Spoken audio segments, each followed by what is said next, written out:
지역을 선정하는 것이 너무 중요하고요. 소재지 선정입니다. 본점의 소재지를 어디로 두느냐. 청년인 경우 최대 100% 법인세 소득세 감면받는 길도 있으니까 나이를 고려해서 분사 창업, 자녀 창업 혹은 당사자가 창업하기를 추천드리고요. 업종 정말로 중요합니다. 조특법상에 법에 아예 찍혀져 있습니다. 반드시 정리한 다음에 창업할 것을 추천드립니다.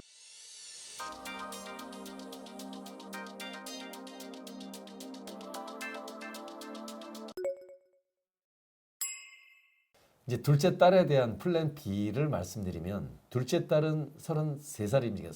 33세 청년 창업입니다. 그래서 이 경우는 첫 번째 어떤 거냐면 지역도 과밀권역 외에다가 창업을 하는 것 추천드리고요. 두 번째 청년이기 때문에 이 경우는 5년 동안 무려 100%를 법인세 감면받습니다. 네. 어마무시하죠. 100%요. 100%입니다. 이건 업종 상관이 없나요? 대체적으로 도소매 네. 같은 경우는 일부 되기도 하지만 또 안 되는 업종도 있습니다. 이 경우는 법인세나 소득세를 국가가 특례를 통해서 감면시켜 주겠다라고 하는 입법 취지가 있는데 18개 업종입니다. 업종에 대해서는 또 세부적으로 별도로 안내를 드리도록 하겠고요.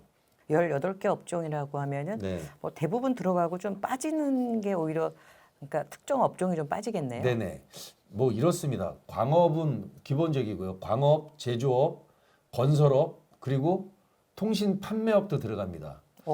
통신 판매업과 일반적인 도소매업과는 차이가 있습니다. 인터넷이라든가 전화 이런 것들을 통해서 판매하는 유통업을 통신 판매업이라고 하는데 저희 보통 인터넷 쇼핑몰도 거기에 네, 해당이 맞습니다. 될까요? 인터넷 쇼핑몰을 하는데 잘 모르고 그냥 도소매업으로 이렇게 하는 경우 있습니다. 업종 코드를 잘 선정해야 됩니다. 내가 업종 코드를 어떻게 하느냐에 따라서 그냥 도소매, 유통업 하게 되면 법인세 감면 못 받습니다. 그런데 통신 판매업으로 업종 선택 잘해서 내용을 갖춘다면 법인세 감면, 이렇게 소득세 감면 무려 5년 동안 100% 받을 수 있습니다.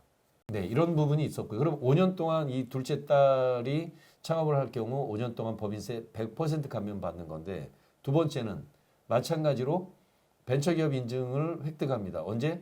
시작하자마자 획득하는 게 아니라 5년 동안 혜택 받은 거 다 받고 3년 내에 받으면 벤처 인증은 받으면 되니까 2년에서 3년 사이 되는 시점에 받으면 5년 동안은 청년 창업 특례로 100% 감면 받으시고 두 번째 추가 2년 정도는 벤처 인증을 통해서 50% 추가 감면 받으신다면 거의 7년이라고 하는 최장 기간을 거의 100%를 받을 수 있는 셈이 되기 때문에 매우 중요하다고 볼 수 있습니다. 3년 안에는 벤처는 받는다면 무조건 받기를 강력 추천드립니다. 네, 벤처라는 거를 그래서 대표님들이 뭐 관심을 많이 갖고 계신데 네. 이렇게 창업하는 회사는 법인세 절감이라는 아주 막대한 혜택이 있어서 네. 기술력이 있는 회사는 반드시 받으셔야 될 것 같은데 네. 혹시 기존 좀 뭐 3년이 넘어간 그런 기업들도 벤처를 받으면 기술력이 있는 회사가 그 벤처 인증을 받는다면 그런 회사들도 좀 혜택이 있을까요?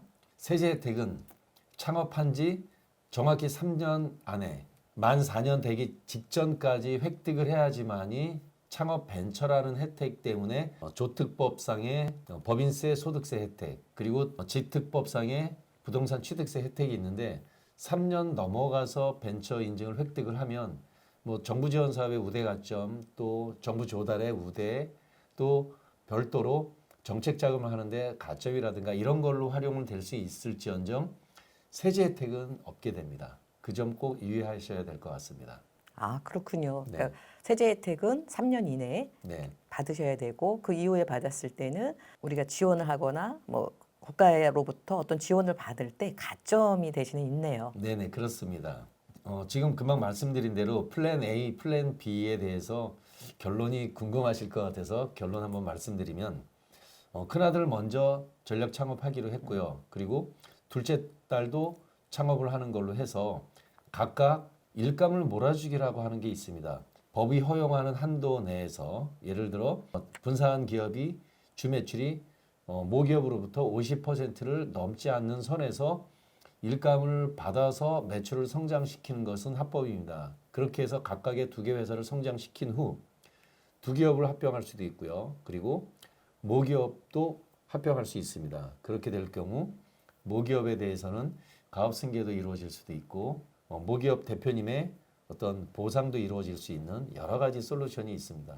네, 근데 그 50%가 이제 아버지 회사라고 예를 든다면 아버지 회사에서 내가 일감을 50% 이내로 받아야 된다, 뭐 이런 의미인 건가요? 네네.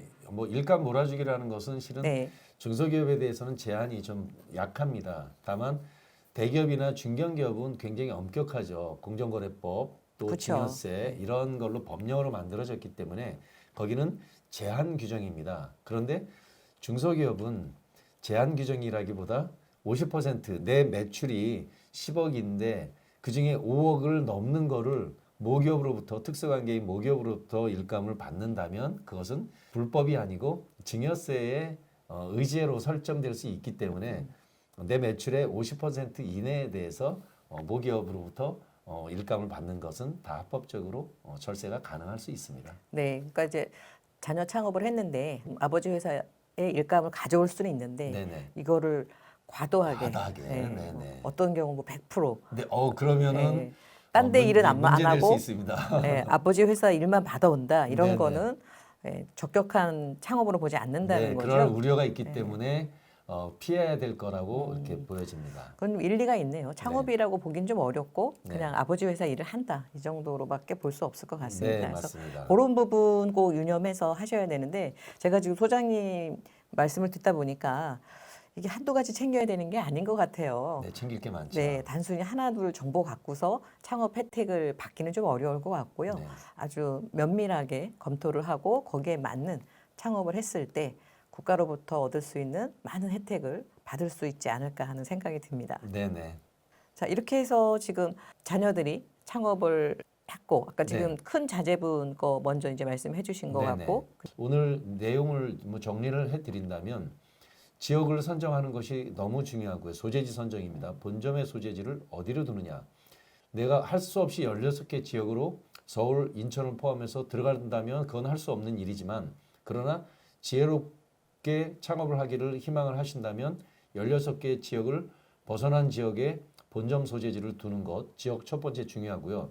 두 번째, 창업자의 나이가 절대적으로 중요합니다. 그래서 청년이냐 아니냐라는 것들을 선택을 해서 청년인 경우 최대 100% 법인세 소득세 감면받는 길도 있으니까 나이를 고려해서 분사 창업, 자녀 창업 혹은 당사자가 창업하기를 추천드리고요. 그리고 업종 정말로 중요합니다.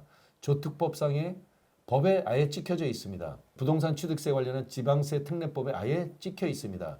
정밀하게 검토한 다음에 내가 업종을 어떻게 할까에 대한 컨디션을 확정한 다음에 업종 선택할 것을 강력히 추천합니다. 그래서 지역, 나이, 그리고 업종에 대해서 반드시 정리한 다음에 창업할 것을 추천드립니다. 오늘의 사항들은 이런 내용들로 정리될 것 같습니다. 네, 제가 좀 개인적으로 궁금한 거 하나 여쭙고 네네. 싶은데 제가 저희 회원사 자제분이 이렇게 청년 창업을 하려고 준비를 하다 보니까 네.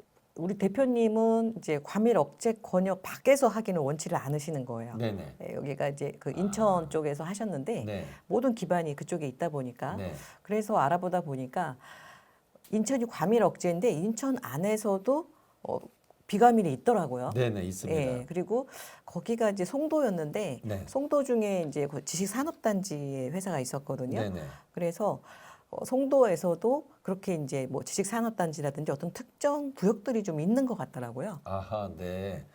이렇습니다. 어떤 거냐면 수도권이냐 비수도권이냐 이렇게 구분하면 좋지 않습니까? 혹은 수도권 과밀 억제 권역 아니냐 이렇게 구분됩니다. 이 시중에서 통용될 때. 그런데 서울, 인천, 뭐 구리, 의정부, 남양주 이렇게 쭉 해서 16개 지역 중에서 그 지역 안에 들어왔는데도 제외되는 두 가지 경우가 있습니다. 하나는 두 가지 경우가 있는데 하나는 지식산업센터, 지산 건물이라고 하는 것은 같은 서울이나 뭐 인천이라 하더라도 지방으로 들어갑니다. 편입. 첫 번째 지방이 그것이고요. 두 번째는 같은 인천이라 하더라도 특례 지역으로 편성된 지역이 있습니다.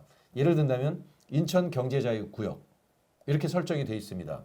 인천 광화군, 옹진군, 뭐 불로동, 마전동이라고 하는 이 지역이 인천이 전체가 과밀 억제 권역인데 그 특정 지역은 제외됐다는 거죠. 즉 인천이라고 한다면 인천의 지식산업센터라고 하는 건물 혹은 금방 인천자유경제구역 같은 이런 곳 더 확대한다면 서울이라도 구로디지털단지, 가산디지털단지 내에 지산센터 건물 요거는 다 지방이라고 간주합니다.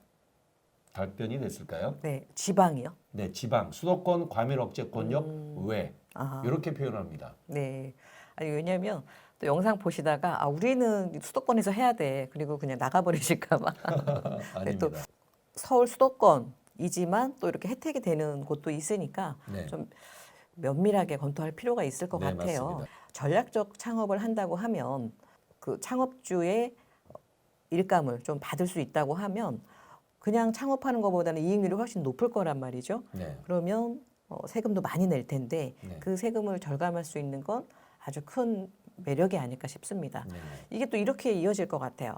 창업을 했는데 이익이 많이 났는데 세금도 적게 냈어요. 네. 그러면 회사가 더 재무적으로 구조가 탄탄하겠죠. 네, 네, 그렇죠. 그러면 주가가 상당히 높거든요. 네, 네. 예, 그 주가가 높으면 합병할 때, 모회사와 합병할 때 훨씬 더 높은 비율로 합병이 되니까 네.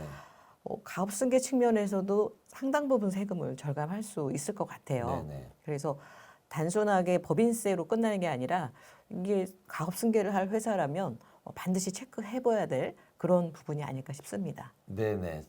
가업승계를 전제로 하는 회사가 모두 다 전략 창업할 수는 없겠지만 전략 창업할 수 있는 선택지가 있다면 반드시 권유해 드립니다. 꼼꼼하게 체크해야 될 부분이다 보니까 전문가의 도움을 받으셔서 또 대표님들에게 좀 당부하실 말씀이 있을까요? 마지막으로. 네, 이것은 전략을 짜는 일입니다. 대표님께서 삼성이나 현대 초대 기업들은 전략지원실, 뭐 미래전략실이라고 하는 것을 두고 있지 않습니까? 그런데 중소기업은 그러지 못한 것이 현실이기 때문에 저희 유튜브 채널에 대표님의 어떤 전략지원실이다라고 생각하시고 편안하게 상담 요청하시면 성실하게 답변해 드리도록 하겠습니다. 아, 상담 요청하면은 그 창업에 대한 조언을 주시는 거죠? 네네, 그렇습니다. 네. 혹시 이제 우리가 조언을 듣는다고 해서 창업을 할 수는 없잖아요. 네, 조언과 더불어서 실제 설립이라든지 뭐 네. 이런 부분까지 다. 네. 스타트업부터 기업의 구조 설계, 스타트업, 그리고 성장하는 인큐베이팅, 추후에 아주 성장해서 보상과 IPO까지 전 주기를 상담 자문할 수 있으니까요. 그냥 신청해 주시면 됩니다. 네, 편안하게. 네, 편안하게. 이런 것 같아요. 저는 컨설팅을 많이 받거든요. 근데 그 이유는 간단합니다. 시간을 절감한다는 거죠. 네. 전문가들이 쌓아놓은 노하우를 내가 일정 비용을 주고 했을 때 직접 했을 때보다 많은 시간의 절감 그리고 컨설팅 비용은 나갔지만 그거로 인해서 내가 실제 받는 혜택이 그거의 몇 배가 될 수 있다면 네. 아주 현명한 선택이 되지 않을까 싶습니다. 네. 자, 오늘 이렇게 소중한 정보 알려주셨는데 우리 대표님들을 위해서 또 다음 시간에 좀 주실 그런 꿀팁은 어떤 게 있을까요? 네, 다음 시간에는 많은 경우 대표님 사업장을 구입을 하시지 않습니까? 뭐 토지, 또 건물, 또 기계 장비 이런 것들을 하실 때 부동산 취득세나 재산세가 발생하는데 그것을 절세하는 몇 가지 방법에 대해서 노하우를 알려드리려고 합니다. 그것을 준비를 했습니다. 네, 우리 전 국민이 관심 있는 부동산을 취득할 때 또 취득세를 절감할 수 있는 방법을 네. 다음 시간에 이제 알려주신다고 합니다. 네네. 고맙습니다. 네, 감사합니다.